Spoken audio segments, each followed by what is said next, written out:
Mesdames et messieurs, bonjour. Vous suivez l'élan africain et vous avez bien raison. Sommes-nous en train d'assister à la fin de la guerre à l'est de la République démocratique du Congo? La question reste posée, mais l'espoir reste également permis, puisque les observateurs, différents observateurs, après l'accord qui a été signé vendredi entre le Rwanda et la République démocratique du Congo à Washington, tout le monde s'accorde à dire que la fin de la guerre pointe à l'horizon. Alors, essayons de revenir sur cette déclaration de principe signée vendredi entre le Rwanda et la République démocratique du Congo, en présence du secrétaire d'État américain Marco Rubio. C'est un accord qui prévoit, comme l'a dit le secrétaire d'État américain, qui prévoit d'abord la reconnaissance mutuelle de l'intégrité territoriale et donc de l'intangibilité des frontières, la souveraineté de l'un comme de l'autre. C'est un accord qui prévoit également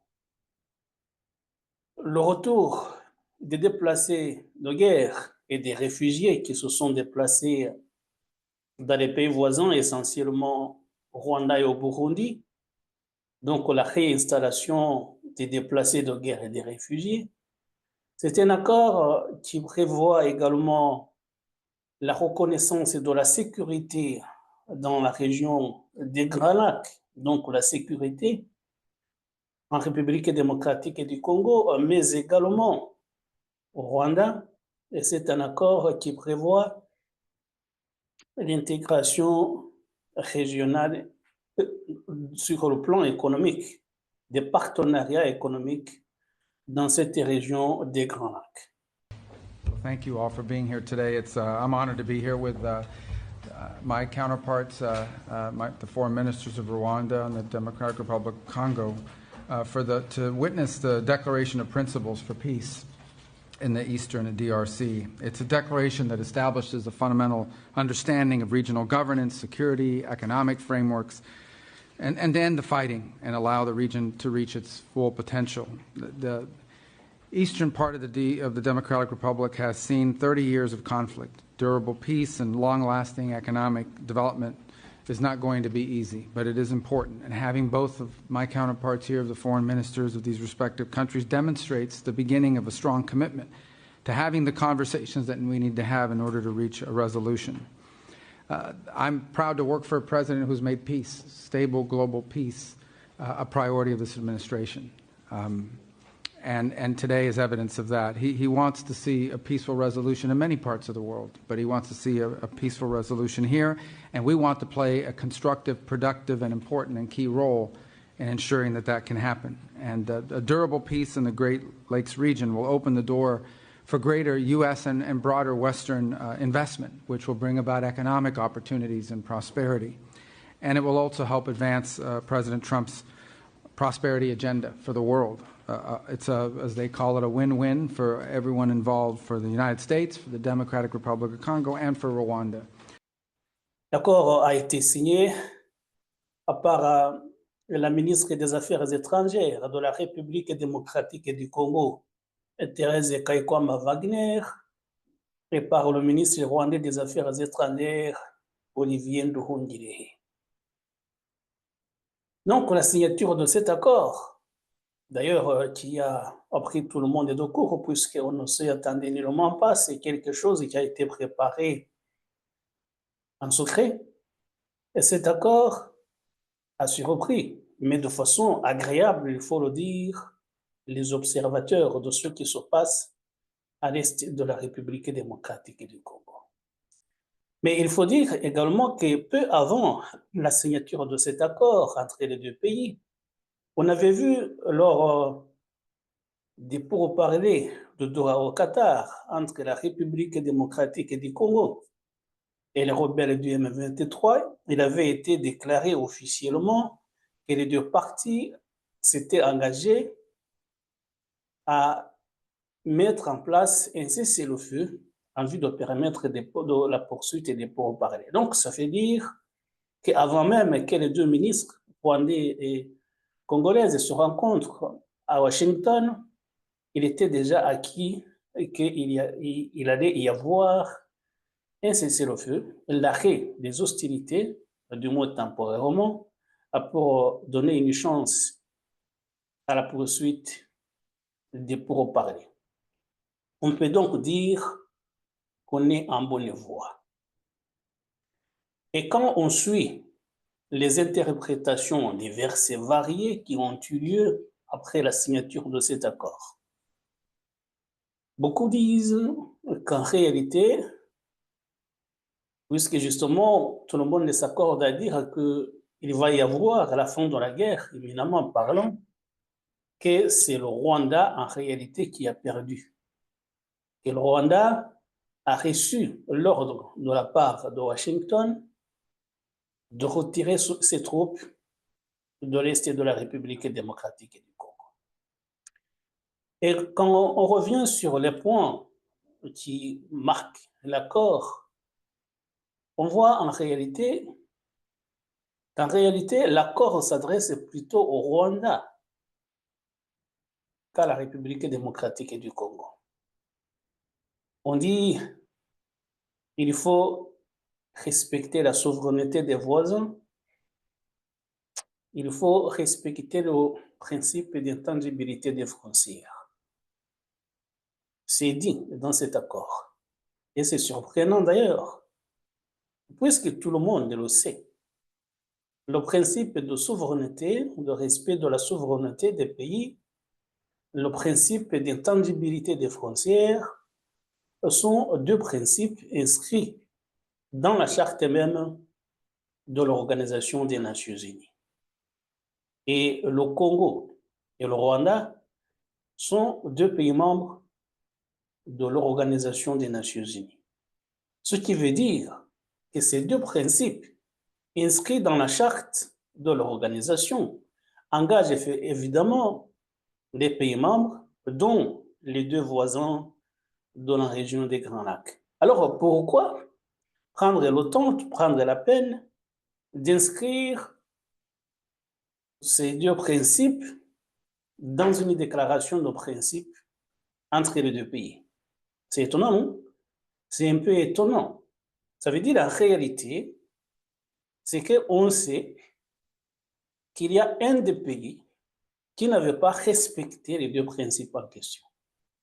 Et il s'agit du Rwanda, qui dispose des troupes, jusqu'à l'heure où nous parlons, qui dispose des troupes à l'est de la République démocratique du Congo, qui a envoyé son armée sur le territoire congolais en vue de la déstabilisation à laquelle nous assistons depuis un certain moment. Autrement dit, c'est un accord signé entre les deux pays, mais qui s'adresse, du moins pour le point sur lequel nous sommes, c'est un point qui concerne plutôt le Rwanda. Donc, c'est comme si on disait au Rwanda, voilà, vous n'avez pas respecté le principe des Nations Unies, signalons que le Rwanda est membre de l'ONU depuis 1963. Vous n'avez pas respecté le principe inscrit dans la charte de l'organisation dont vous êtes membre. Maintenant, on vous le rappelle. Il faut respecter ce principe-là. Donc, c'est le Rwanda en réalité. Si on a signé, c'est que on a compris que ne pouvait en être autrement. C'est qu'on a accepté, on a dépassé les limites et que dorénavant, on va cesser les hostilités et qu'on va retirer ses troupes. Le premier point s'adresse au Rwanda, à n'en pas douter.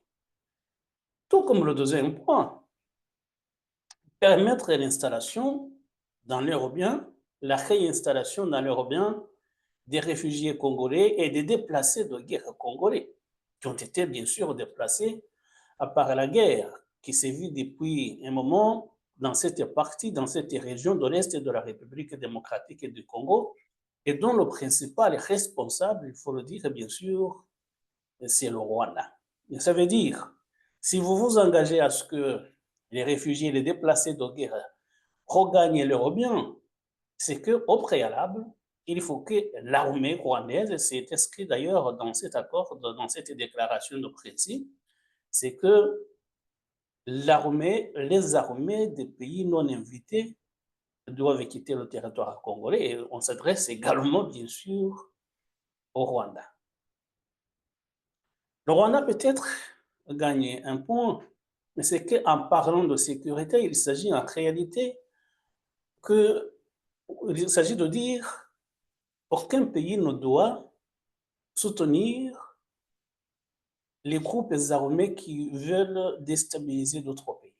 Évidemment, ça s'adresse également au Rwanda en parlant du Rwanda, du soutien rwandais à la rébellion du M23, mais il s'agit également de dire au Congo, puisque c'est l'accusation que porte le Rwanda contre la République démocratique du Congo, que le Congo soutiendrait les rebelles des FDLR, les forces démocratiques pour la libération du Rwanda. Et donc, les deux pays se sont engagés à ne jamais soutenir des rebelles, des rébellions respectives qui veulent déstabiliser l'autre État. Et donc, sur ce point-là, le Rwanda peut-être a gagné un point puisqu'on a parlé des FDLR. Et pour le partenariat économique évoqué dans cette déclaration de principe signée vendredi entre les deux pays, peut-être qu'on ne va pas y revenir, puisqu'on attendra la signature des accords pour qu'on puisse y revenir en ayant le détail devant nos yeux. Et donc, pour ce point-là, peut-être pour le moment, on va s'abstenir. Mais pour l'essentiel, il faut le dire, cette déclaration de principe est une façon de dire au Rwanda, retirez votre armée afin qu'on puisse sécuriser la région et que, bien sûr, on évoque ici encore le deal, l'accord entre le Congo et les États-Unis visant à envoyer les entreprises privées américaines qui veulent venir investir dans cette région en échange de la sécurisation du territoire congolais. Et donc, ça veut dire que les États-Unis y ont mis le paquet pour forcer le Rwanda, pour obliger le Rwanda à retirer ses troupes pour que les entreprises américaines puissent investir dans cette région. Évidemment, cela ne peut pas se faire avec les troupes étrangères, avec la guerre qui continue. Et donc, cela fait dire à beaucoup d'observateurs, du moins les interprétations des uns et des autres qu'on a pu observer, beaucoup disent que le Rwanda, en fait, a été obligé de signer, mais qu'en réalité, cela n'arrange pas ses affaires. Jusqu'à présent, le Rwanda ne reconnaît pas officiellement disposer des troupes sur le territoire congolais. Le Rwanda dit qu'il s'agit des rebelles congolais du M23 qui mènent la guerre. Mais vous savez, nous, il y a des informations publiques qu'on voit, auxquelles on a accès. On ne commente que celles-là. Mais en réalité, il y a d'autres informations, il y a d'autres discussions en coulisses auxquelles nous n'avons pas accès. Mais en tout état de cause, si les États-Unis disent au Rwanda retirer ses troupes, c'est qu'il y a des preuves. Il y a des preuves, évidemment. Nous aussi, nous savons que le Rwanda, qu'il y a des contingents militaires rwandais présents d'ailleurs de façon massive à l'est de la République démocratique du Congo. Mais si les États-Unis se donnent la peine de s'adresser au Rwanda en ces termes, c'est que, évidemment, les États-Unis disposent de preuves tangibles. D'ailleurs, vous savez, ils ont beaucoup de moyens leur permettant d'avoir des informations de cet ordre. Et d'ailleurs, pour revenir à la dernière tournée de Massad Boulos, l'envoyé du président Donald Trump en Afrique. Il s'est rendu à Kigali le 8 avril. Il a rencontré le président Paul Kagame et à l'issue de ce tête-à-tête, il a tenu une conférence de presse à l'ambassade des États-Unis à Kigali et il a dit il a répété ce qu'il avait déjà dit à Kinshasa, que le Rwanda doit retirer ses troupes de l'Est de la République démocratique du Congo.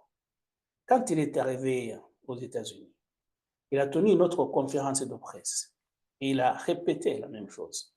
Le Rwanda doit retirer ses troupes de l'Est de la République démocratique du Congo. Quelques jours plus tard, on a appris que la rébellion du M23 et le gouvernement congolais s'engageaient à respecter et cesser le feu. Et puis, vendredi, on a appris que les chefs de la diplomatie des deux pays signaient un accord visant, s'engageant à mettre en place un accord de paix, engageant évidemment les deux pays. Cela veut dire, même si le président Paul Kagame, le 7 avril, lors de la cérémonie de commémoration du 31e anniversaire du génocide contre les Tutsis, il avait dit qu'il dirait à quiconque oserait lui demander de retirer ses troupes, à qui menacerait de prendre des sanctions contre son pays.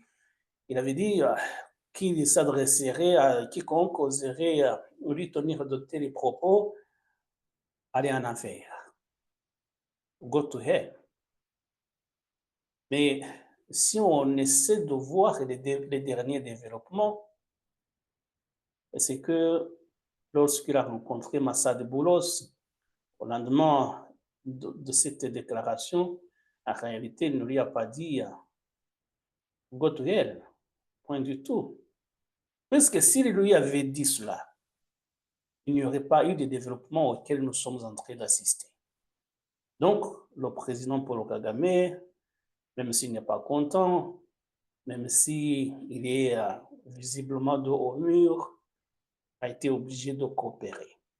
Et donc, on peut dire, à sans risque de se tromper, et que cette fois-ci, le Rwanda va retirer son armée de l'Est de la République démocratique du Congo. Donc, comme beaucoup le disent, c'est une défaite du Rwanda qui va être obligé de retirer son armée. Mais ce n'est pas une mauvaise chose. Ce n'est pas une mauvaise chose, ni pour le Rwanda, ni pour la République démocratique. On reviendra sur la République démocratique du Congo. Mais vous savez, c'était une guerre très coûteuse en termes financiers, bien entendu, mais également en termes de coûts, de pertes en vies humaines. Il y a beaucoup de Rwandais, de jeunes Rwandais qui sont morts dans cette région, amenant la guerre pour une cause que d'ailleurs ils ignorent. Maintenant, si les hostilités s'arrêtent, ça veut dire que on va gagner sur le plan économique, mais également le Rwanda va épargner la vie de ses concitoyens, surtout les militaires. Et donc, c'est une bonne chose. C'est une bonne chose également parce que peut-être la communication va se rétablir, non seulement entre les autorités des deux pays, mais aussi et surtout entre les voisins. Il y a par exemple les gens de Gisenyi et de Goma, ce sont des voisins, des fois qui se connaissent, des fois qui ont des relations familiales, mais aujourd'hui qui sont séparés par ce qui se passe. Même si Goma, d'ailleurs Bukavu, Kiangoku, c'est la même chose, sont contrôlés par l'armée rwandaise, mais il y a des suspicions énormes de part et d'autre. Et donc, c'est une bonne chose que les relations puissent se rétablir et que les gens puissent vivre paisiblement dans cette région du monde. C'est une bonne chose. Est-ce une victoire pour la République démocratique du Congo? Évidemment, on peut dire que oui, puisque le Congo, ce qui l'intéresse, ce qui est important pour les autorités congolaises, c'est que la paix et la sécurité reviennent sur son territoire, et notamment justement dans cette partie voisine avec, frontalière avec le Rwanda et l'Ouganda d'ailleurs, c'est la même chose. Et donc, ça veut dire que la République démocratique du Congo a accepté de mettre son destin entre les mains des Américains avec cet accord qui a été signé, minerai contre sécurité, mais au moins que dans cette partie du pays, la paix revienne, c'est essentiel. Et ce qui est intéressant, c'est que le Congo, qui a des points de faiblesse énormes sur le plan militaire, qui n'a pas su faire face aux assauts répétés de l'armée rwandaise et des rebelles du M23, l'armée congolaise, qui a donc ses faiblesses militaires, a su exploiter de façon très forte la diplomatie. Donc le Rwanda a investi sur le plan militaire et le Congo a misé plutôt sur la diplomatie. Et l'une des raisons, des leçons qu'on peut tirer de ce qui vient de se passer, c'est que les armes seules ne font pas gagner la guerre. Puisqu'on le voit, la guerre va s'arrêter. Le Rwanda, qui avait beaucoup de succès sur le plan militaire, va devoir retirer son armée. Le Congo, qui avait des faiblesses militaires incontestables, quand même sort gagnant de cette guerre en ayant joué essentiellement sur le plan diplomatique. Sur le plan diplomatique, justement, avec cette façon habile de proposer un accord entre le gouvernement congolais et les États-Unis. Les États-Unis, évidemment, qui, comme on le sait, sont le pays le plus puissant du monde et qui se font jusqu'à présent le gendarme du monde. Et donc, les États-Unis vont établir leur base à l'est de la République démocratique du Congo, mais le Congo reste gagnant puisque il n'y aura plus la guerre, il y aura des investissements, les Congolais vont trouver du travail, et puis après, on verra ce qui se passera après. On verra ce qui se passera après, mais jusqu'à présent, le Congo veut retrouver la paix et la sécurité, et ce qui va arriver dans les tout prochains jours. On reviendra forcément sur cet accord. Mais même si nous avons dit que nous ne reviendrons pas sur, nous ne voulons pas revenir pour l'instant sur l'aspect économique du contenu de cette déclaration signée à Washington entre Olivier Nduhungirehe et Madame Thérèse Kaikwamba Wagner. Il faut dire quand même que l'aspect économique a plutôt un rapport avec les investissements américains qui vont venir à l'est de la République démocratique du Congo. Et on a vu que selon Massad Boulos, l'envoyé du président Trump dans cette région, enfin en Afrique d'ailleurs, il aurait proposé au Rwanda de jouer sur ce plan économique. Ça veut dire de nouer des partenariats avec les entreprises américaines qui vont s'établir, qui vont investir au Congo, mais également avec le Congo, avec cet accord qui risque de venir. Donc les Rwandais peuvent également en profiter. D'abord, si les Rwandais vont travailler dans les entreprises américaines et qui vont investir dans cette région, ce sera évidemment un profit considérable. Puisqu'on le sait, au Rwanda, comme partout ailleurs en Afrique, le chômage est un problème particulier, un des freins au développement. Et donc aussi les jeunes Rwandais, et les moins jeunes d'ailleurs, peuvent trouver du travail dans les investissements qui vont se faire au Congo, ce serait évidemment pour le Rwanda des gains énormes, puisque on irait travailler au Congo, on revient consommer au Rwanda, évidemment, sur le plan économique. C'est quelque chose qu'il ne faut pas négliger. Voilà. Et donc, c'était sur cet accord. Beaucoup de gens disaient que le Rwanda est obligé de retirer son armée, ce qui évidemment n'est pas du goût du président Paul Kagame et de ses généraux, mais ils sont obligés, ils ne peuvent pas faire autrement. Et d'ailleurs, vous avez vu que l'Ouganda également va retirer son armée qui était pourtant à l'est de la République démocratique du Congo, de façon officielle, en intelligence avec le gouvernement congolais, mais sur demande apparemment des États-Unis, les troupes ougandaises vont également se retirer. Et donc, beaucoup de gens, beaucoup d'observateurs affirment que le Rwanda connaît une défaite épuisante, non pas en perdant sur le plan militaire, mais en étant obligé avec la pression internationale, essentiellement des États-Unis d'Amérique. Et le Congo se regagna évidemment ce que nous disions, puisque la sécurité et la paix vont revenir sur son territoire, ce qui évidemment est quelque chose de considérable. Et sur le plan diplomatique, effectivement, il faut également signaler cette tournée du ministre belge des Affaires étrangères, Maxime Prévost, qui s'est rendu vendredi à Kampala et qui maintenant séjourne au Burundi.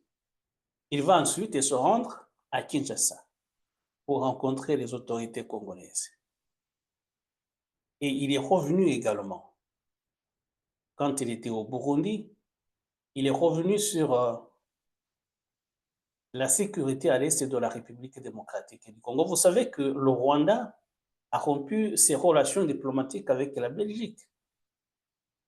Mais la Belgique n'a pas plié pour autant, pour venir plier son genou devant le gouvernement rwandais. Ce qui évidemment met en colère les autorités rwandaises qui espéraient peut-être que la Belgique allait revenir pour demander pardon, comme d'ailleurs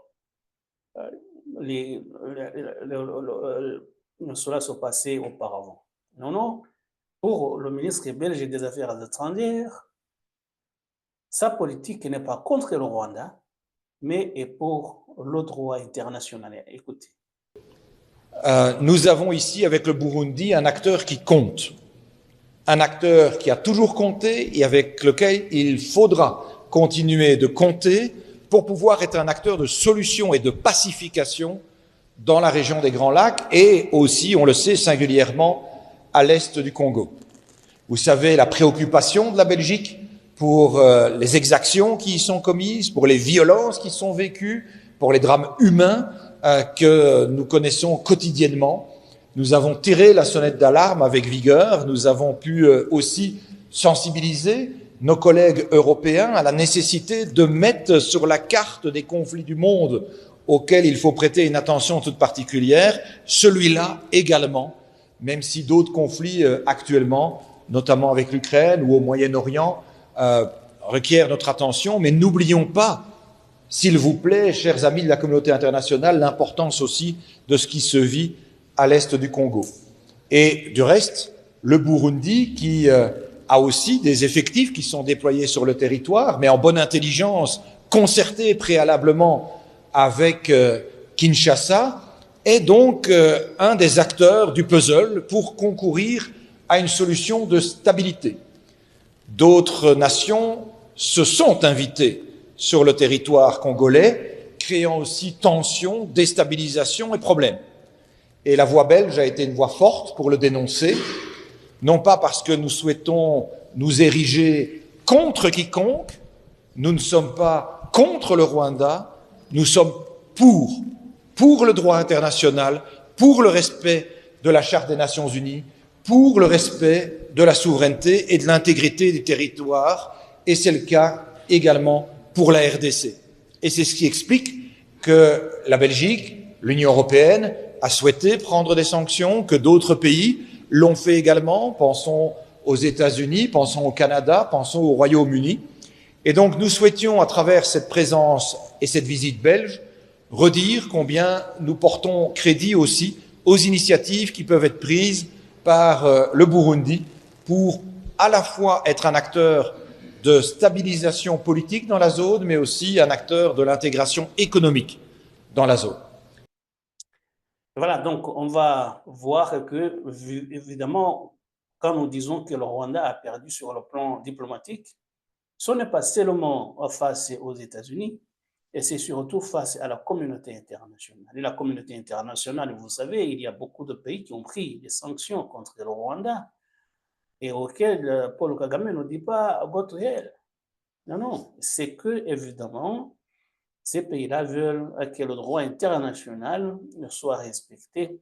Et ce qui convient, effectivement, il faudrait que les gens puissent vivre en paix et qu'aucun pays au monde, que ce soit le Rwanda ou un autre pays, ne puisse violer impunément le droit international en allant envahir les territoires des voisins. Et voilà, mesdames et messieurs, c'est ici que nous mettons fin au dossier du jour de ce dimanche 27 avril 2025. Merci de nous avoir prêté attention et à très bientôt pour d'autres sujets. Au revoir.